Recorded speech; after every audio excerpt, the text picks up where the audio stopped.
성도 여러분, 한 주간 동안 건강하게 잘 지내셨습니까?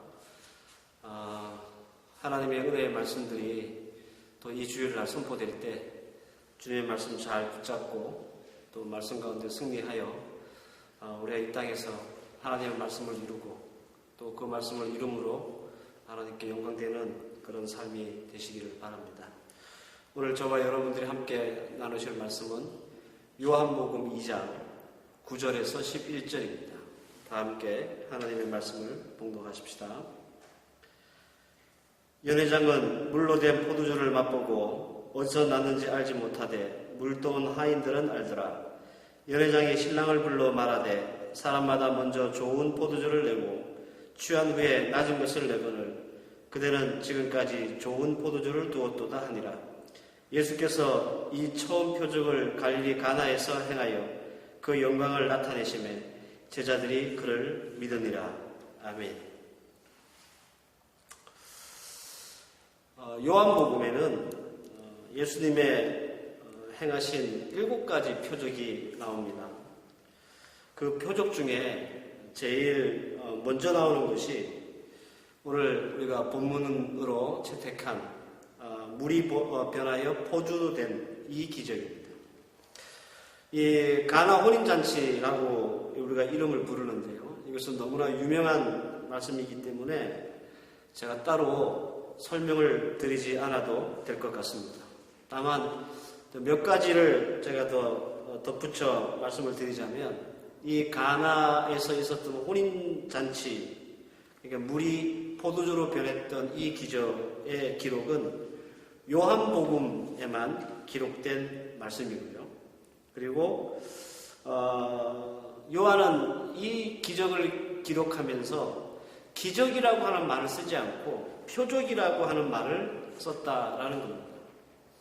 자, 한 가지 예를 들어드리면 누가복음 9장과 요한복음 6장에 그 오병이어의 기적이 나옵니다. 그런데 같은 사건을 기록하였는데요. 요한은 이때도 기적이라고 하지 않고 표적이다라고 했습니다. 요한복음 6장 14절 말씀에 그 사람들이 예수의 행하신 이 표적을 보고, 제가 지난 시간까지 그 과부가 된 여인이 경험했던 기적에 대한 말씀을 드렸는데, 기적과 표적이 어떻게 다른가? 기적은요, 과학적으로 혹은 의학적으로 논리적으로 일어날 수 없는 일이 일어나는 그런 놀라운 사건 그 자체가 기적입니다. 그러면 표적은 뭘까? 표적은 그 기적이 가지고 있는 의도 혹은 목적을 말할 때 이것을 우리는 표적이다라고 합니다. 따라서 요한이 똑같은 사건을 기록함에 있어서 기적이라고 쓰지 않고 표적이라고 기록했던 이유는, 먼저는 요한이 다른 제자들에 비해서 아주 독특하고 창의적인 신앙적인 안목이 있었다는 것을 의미하고요. 더 나아가서는 단순히 아주 놀라운 사건에 그치지 않고 그 기적에는 하나님의 의도, 예수 그리스도의 의도와 목표가 있었다는 것을 우리에게 전하고 싶어서 굳이 이 기적의 일을 표적이다라고 하는 표현을 했다라는 겁니다. 저는 앞으로 요한복음에 기록되어 있는 예수의 7가지 표적에 대한 말씀을 한 주 한 주 여러분들에게 선포할 예정입니다. 말씀을 들으시면서 앞서 제가 잠깐 설명해 드렸던 것처럼 그냥 단순히 물이 변해서 포도주가 됐네? 엄청난 놀라운 기적이네? 이 정도 수준이 아니라 이 기적을 예수님께서 베푸시면서 과연 어떤 의도를 갖고 계시고 어떤 목적이 있는가에 더 집중하셨으면 좋겠습니다. 앞으로 우리가 함께 나눌 7가지 표적이 다 그러합니다. 그 중에 오늘은 예수님이 베푸신 그 첫 번째 표적에 대한 말씀을 살펴보고자 합니다. 이미 앞서 제가 말씀드렸던 것처럼 가나에서 있었던 이 혼인잔치, 물이 변하여 포도주가 된 이 기적은 두말할 것 없이 따로 설명을 드리지 않아도 우리가 너무나 잘 알고 있는 말씀입니다. 결론적으로 말씀을 드리면 예수님께서 왜 이 가나 혼인잔치에서 이 기적을 베푸셨는가? 무슨 의도와 목적이 있었는가? 즉, 이 기적의 표적은 무엇인가? 라고 얘기할 때 아주 간단하게 요한은 이 11절의 말씀을 통해서 잘 정리했습니다. 그 목적이 뭐냐? 제자들에게 믿음을 주기 위함이다 라는 겁니다. 11절 말씀에 예수께서 이처럼 이 처음 표적을 갈릴리 가나에서 행하여 그 영광을 나타내시며 제자들이 그를 믿으니라 라고 했습니다. 예수님이 남의 결혼식에 가셔가지고 이렇게 실력 발휘를 하신 이유는 포도주가 갑자기 똑 떨어져서 당황하고 있는 이 혼주의 사정에 하도 딱해서 이 이적을 베푸신 게 아니라는 거예요. 그리고 예수님의 어머니 마리아가 특별히 부탁을 해서 이 기적을 행한 것도 아니라는 말입니다. 예수님이 기적을 베푸신 이유가 이제 막 예수님을 따르게 된 제자들에게 예수님이 구세주이고 하나님의 아들이라는 사실을 그들에게 믿게 하기 위한 목적과 의도를 가지고 굳이 하지 않으셔도 될 이 기적을 베푸셨다라는 겁니다. 예수님은 제자 중에 베드로를 부르시면서 이제 공적 사역, 공생애를 시작하셨습니다.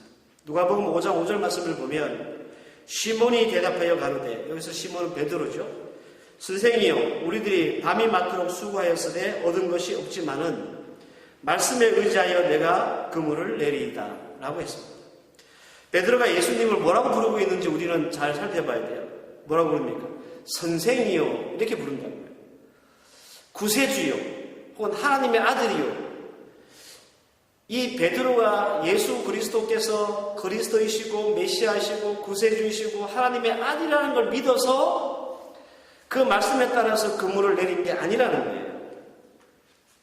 그저 뭔지 모르겠지만 좀 배운 사람 같고 범상치 않은 포스도 있는 것 같고 뭔가 신비로운 능력을 갖춘 소위 말하는 어떤 성각자 혹은 선생 그 정도로 알고 예수를 쫓았다라는 말입니다.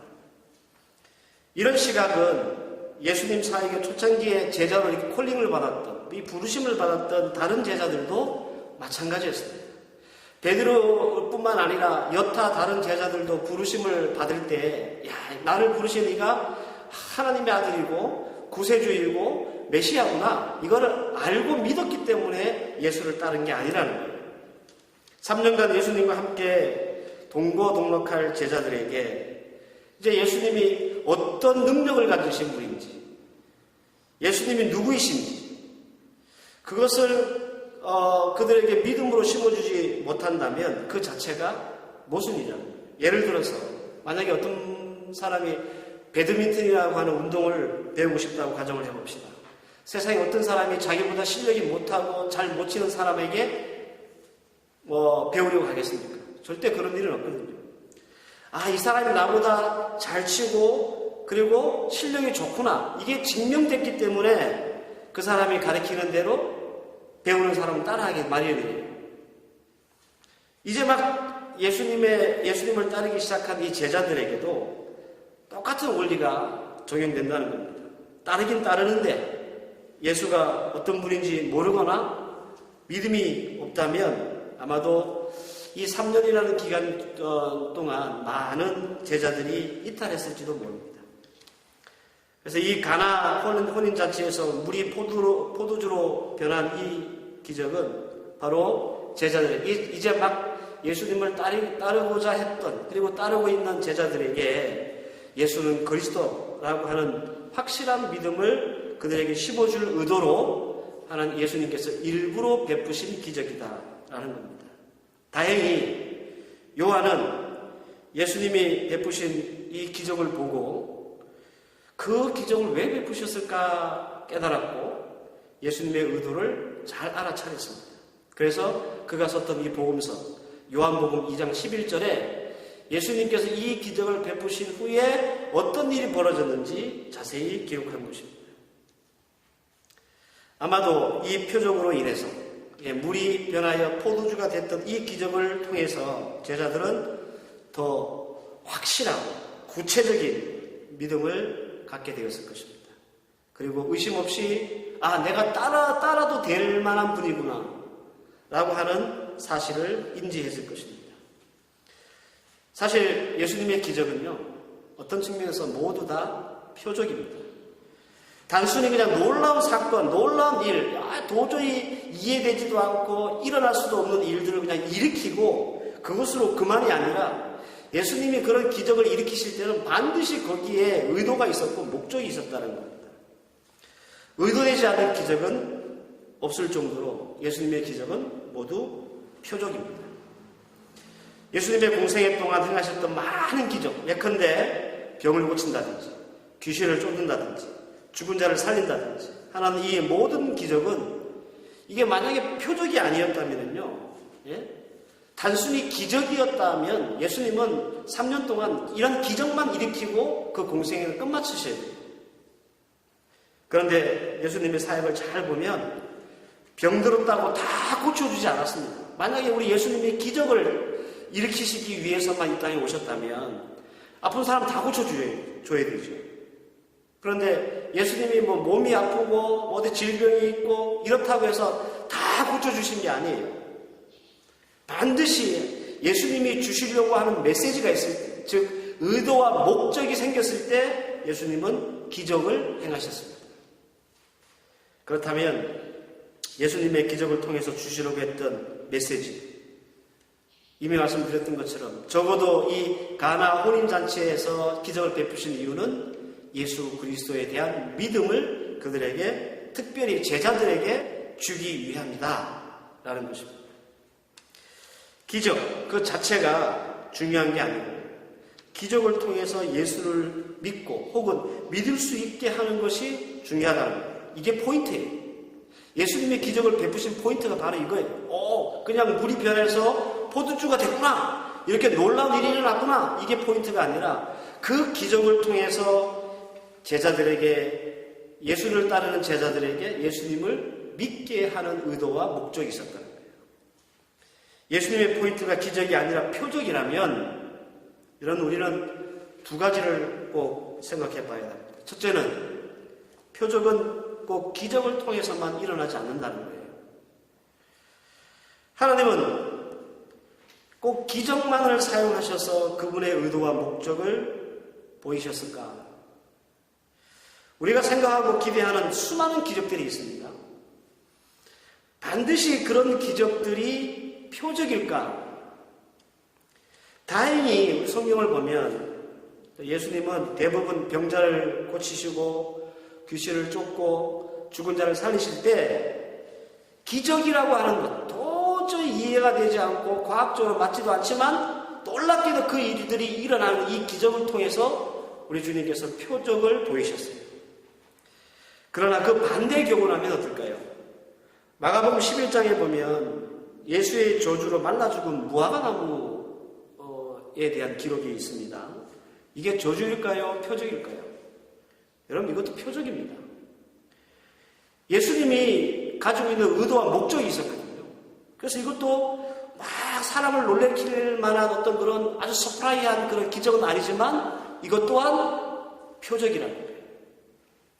다시 말씀드리면, 이 말을 좀 바꿔서 말씀을 드리면, 우리의 일상의 기적이 막 이게 성경의 말씀처럼 일어나지 않는다 할지라도 얼마든지 우리 일상 가운데서도 우리 주님께서 우리에게 보이시고자 하는 의도와 목적, 즉 표적이 나타난다라고 하는 말입니다. 내 삶에는 기적이 없어. 지난 시간에 함께 나눴던 엘리사와 그 과부의 이야기처럼 내 삶에는 그런 기적이 없어 라고 말씀하실지 모르겠습니다. 그런 기적이 없기 때문에 나는 하나님의 의도와 목적을 잘 몰라, 이렇게 말씀하실 수도 있습니다. 그러나 꼭 기억하셔야 될 것은, 여러분, 우리 주님이 우리에게 베푸시는 의도, 목적, 즉 표적은 꼭 기적을 통해서만 나타나지 않는다는 거예요. 표적은 기적이라는 오직 한 가지 방법으로만 나타나는 것이 아니라 우리 일상 가운데 얼마든지 우리 주님께서는 우리에게 표적을 보이신다. 저와 여러분들의 일상적인 삶, 그리고 그 일상에서 일어나고 있는 크고 작은 일, 때로는 가끔씩 우리가 경험할 아주 특별한 일, 이런 것들을 통해서 우리 주님께서는 우리에게 표적을 보이십니다. 즉 하나님이 갖고 계신 의도와 목적을 보이신다는 사실을 기억할 수 있기를 바랍니다. 그리고 그 일상이 표적임을 우리가 인식하고 믿는 것이 중요한 이유는요, 하나님에 대한 오해를 하지 말자라는 이유 때문입니다. 가나 혼인잔치에 참여했던 사람들은 더 좋은 맛을 내는 이 포도주를 딱 마시고 이 포도주에 취했어요. 예수님이 왜 이 기적을 베푸셨는지 그 의도와 목적에는 관심이 없었습니다. 아까 우리가 함께 읽었던 9절 말씀을 보면 연회자가 물로 된 포도주를 맛보고 어디서 났는지 알지 못하고 10절 말씀, 사람마다 좋은 포도주를 먼저 좋은 포도주를 내고 취한 후에 낮은 것을 내거늘 그들은 지금까지 좋은 포도주를 두었도다. 이 사람들은 얘기하는 포커스가 뭡니까? 포도주예요. 온통 이들의 관심은 맛이 아주 특별하고 좋은 포도주에 쏠려져 있습니다. 예수님의 기적을 행했던 것을 옆에서 지켜봤고 목도했던 제자들 혹은 하인들도 예수님께서 왜 이런 기적을 베푸셨을까라고 하는 생각에 미치지 못하고 그냥 이 물이 변하여 포도주가 됐구나 라고 하는 그 기적에 관심이 있었습니다. 당연히 예수님이 물로 포도주를 만드신 이 기적을 몰랐던 사람들은 당연히 그냥 그저 포도주에만 관심이 그리고 집중되어 있었을 겁니다. 그러나 딱 한 사람, 요한은 물이 포도주로 변하는 것을, 예수님이 행하신 이 사건을, 이 기적을 알았습니다. 알았지만 단순히 물이 포도주로 변했구나 라고 하는 기적에 집중한 것이 아니라 왜 예수님이 이 가나 혼인잔치에서 이 기적을 베푸셨지? 라고 하는 그 예수님이 그 기적을 베푸신 의도, 목적에 더 집중하고 관심을 두었다는 거예요. 중요한 것은 내 삶에, 내 일상에 표적을 볼 만한, 표적이라고 생각할 만한 기적이 일어났느냐, 일어나지 않느냐가 중요한 게 아니라 그 예수님이 보이시는 의도와 목적을 우리가 얼마나 볼 수 있는 안목이 있느냐 없느냐가 훨씬 더 중요하게 된 거예요. 하나님의 의도와 목적을 잡아내지 못하는 사람은요, 물이 변하여 포도주가 되는 기적보다 훨씬 놀랍고 훨씬 큰 기적을 보여줘도 그것은 그냥 아주 놀라운 일로 그치고 말아요. 왜 하나님께서 이런 일을 행하셨지? 라고 하는 의도와 목적, 하나님의 선하신 뜻, 온전하신 그 뜻을 생각해보거나 분별하거나 관심을 두지 않습니다. 그냥 놀라운 일뿐이에요. 가나 혼인잔치에서 참여한 대부분의 사람들은 예수님이 베푸신 이 기적에만 취해 있었지, 정작 그 기적을 통해서 예수님이 뭘 보여주시려고 하시는지 거기에는 별로 관심이 없었다라는 말입니다. 우리 인생 주변에서 아주 크고 작은 일이 일어납니다. 그런데 그 속에 감추어진 우리 주님의 의도와 목적이 우리가 얼마나 잘 찾아내느냐, 이것은 내가 예수 그리스도의 기적을 체험하는 것보다 훨씬 더 중요하다라는 겁니다. 그렇다면 기적을 보는 것보다 그 기적의 의도와 목적을 깨닫고 분별하는 것이 왜 그렇게 중요할까? 앞서 제가 말씀드렸지만 목적과 의도를 모르면요, 오해가 생기기 때문에 그렇습니다. 사람들 사이에서도 서로 이 의도를 잘못 해석하거나 오해하면 서로 관계가 별로 안 좋아지잖아요. 이것은 우리 성도와 하나님의 사이에도 마찬가지입니다. 우리가 하나님이 보이시려고 하는 표적, 보이시는 이 표적에 대해서 그 해석과 이해가 잘못되면 우리가 하나님하고 사이가 나빠져요. 그리고 엉뚱한 신앙을 갖게 되고 때로는 원망하고 불평하게 됩니다. 우리 하나님께서 우리에게 보이시는 표적이 있는데 우리가 이것을 잘못 이해하고 잘못 해석하면 괜히 우리가 하나님을 오해하게 되고, 오해하게 되면 하나님께 원망하고 불평하게 된다는 거예요. 이 오해는 성도로서 신앙의 열심과 믿음의 열정을 표적을 내지 못하게 하는 이유도 됩니다. 사람들 사이에 오해가 생기면 가장 먼저 벌어지는 일이 뭐예요? 관계가 깨지는 일이에요. 부모 자식 간에도요, 서로 오해하면 그 관계가 깨져요. 형제 간에도 마찬가지고 부부 간에도 마찬가지예요.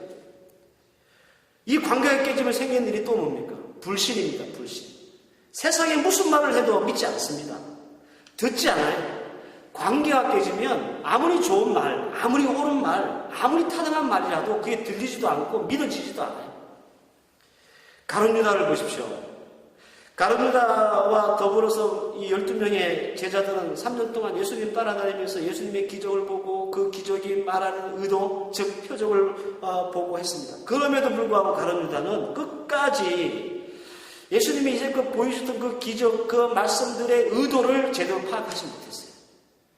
예수님이 왜 이런 말씀을 하셨고 왜 예수님이 이런 기적을 행하셨는지 그 의도와 목적을 몰랐어요. 오해했어요.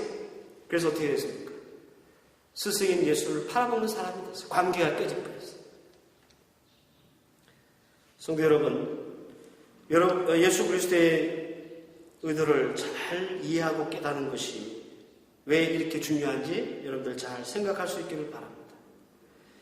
하나님의 의도를 오해하면 우리는 하나님과의 관계가 깨지고 당연히 관계가 깨졌기 때문에 하나님의 말씀을 신뢰하지도 않고 믿지도 않고 듣지도 않는 결과를 만들어내기 때문입니다. 로마서 12장 2절 말씀에 하나님의 선하시고 기뻐하시고 온전한 뜻이 무엇인지 분별하라 라고 했습니다. 어쩌면 우리 가운데 일어나고 있는 모든 일을 이게 하나님이 왜 이런 일을 하셨을까? 라고 하는 그 하나님의 의도와 목적을 파악하고 깨닫고 알아보려고 노력하지 않고 우리는 언제나 우리 주변에 일어나고 있는 일들을 내 스스로, 내 자유로, 내 입장에서만 판단하고 해석함으로 인해서 때로는 우리가 신앙에서 멀어지기도 하고 또 믿음의 자리에서 벗어나기도 하고 감사와 소망보다는 오히려 원망과 불평을 가지고 살아갈 수 있다라는 겁니다. 기억하십시오. 표적은 기적으로만 나타나지 않습니다. 오히려 하나님의 의도와 목적이 무엇인지 우리가 잘 분별하고 이해하는 것에 더 우리가 집중해야 할 때입니다. 가나 혼인잔치에서 예수의 최초로 행하셨던 이 기적, 단순히 물이 포도주로 변하는 이런 화학적인 변화, 기적, 이것이 핵심이 아니라 왜 예수님이 굳이 이 집에서 이 기적을 베푸셨을까라고 하는 그 이유와 의도에 더 집중하는 것이 핵심입니다. 다시 말씀드리거니와 여러분들, 저와 여러분들의 삶 가운데 비록 물이 변하여 포도주가 되는 것 같은 그런 기적 같은 일들이 없다 할지라도 우리 일상을 통해서 우리 주님께서는 항상 우리에게 표적을 보이십니다. 즉 의도와 목적이 있다는 겁니다. 코로나 바이러스 아마도 우리 일평생 잊지 못할 우리 모두의 재앙이라고 생각합니다. 하지만 여러분들, 우리가 이 코로나 바이러스를 겪고 지나면서 이 코로나 바이러스라고 하는 재앙만 생각하면 우리에게 영적인 아무런 유익이 없어요. 과연 하나님이 이것을 통해서 우리에게 무엇을 보이시려고 하실까? 무슨 의도가 있을까? 어떤 목적일까? 무엇을 우리에게 주시려고 하실까? 라고 하는 표적을 발견할 수 있어야 합니다. 그래야 이런 재앙을 맞이하면서도 그 속에서 우리가 요한이 보았던 것처럼 하나님이 우리에게 향하신 뜻, 온전하시고 선하신 그 뜻을 분별해낼 수 있는 것입니다. 오늘 주신 말씀 잘 기억하고 여러분들 우리 일상 속에서 벌어지고 있는 하나님의 표적을 발견하시고 왜 하나님이 우리에게 이런 일을 당하게 하셨고 하나님의 목적과 의도가 뭘까 곰곰이 기도하고 생각하고 분별하여서 하나님 앞에 감사하고 소망하고 또 하나님이 하시는 일들을 기대할 수 있는 저와 여러분들 되시기를 주의 이름으로 축원합니다. 기도하십시다. 하나님 감사합니다. 우리 예수님께서 제일 처음 행하신 기적, 이 가나 혼인잔치의 기적은 단순히 혼주의 당황스러운 상황을 주님께서 모면해 주기 위해서 베푸신 표적도 아니고 어머니 마리아의 부탁이 있었기 때문에 베푸신 기적이 아니었습니다. 주께서 이 기적을 베푸신 이유는 제자들로 예수를 그리스도로 믿게 하기 위함입니다. 하나님, 꼭 기적을 통해서만 표적이 나타나는 것은 아닙니다. 오늘 주셨던 말씀 기억하고 우리 일상에 벌어지고 있는 크고 작은 일을 통해서 예수님의 표적을 발견하고 깨닫고 분별할 수 있는 영적인 안목을 우리 가운데 허락하시고 이 안목을 가지고 주님이 기대하고 소망하는 삶을 살아드리게 하시며 주님 앞에 원망하고 불평하기보다는 하나님이 하신 일들을 기대할 수 있는 믿음의 종들 되게 해 주시옵소서. 이제는 우리 주 예수 그리스도의 은혜와 성부 하나님의 무한하신 사랑과 성령의 인도하심과 교통하심과 섭리하심이 오늘 이 말씀을 듣는 하나님의 귀한 백성들 머리 위에와 이들의 가정과 자녀와 학업과 사업 위에 그리고 두고 온 사랑하는 우리 조국 대한민국 위에 이제로부터 영원까지 함께 계실지어다. 아멘.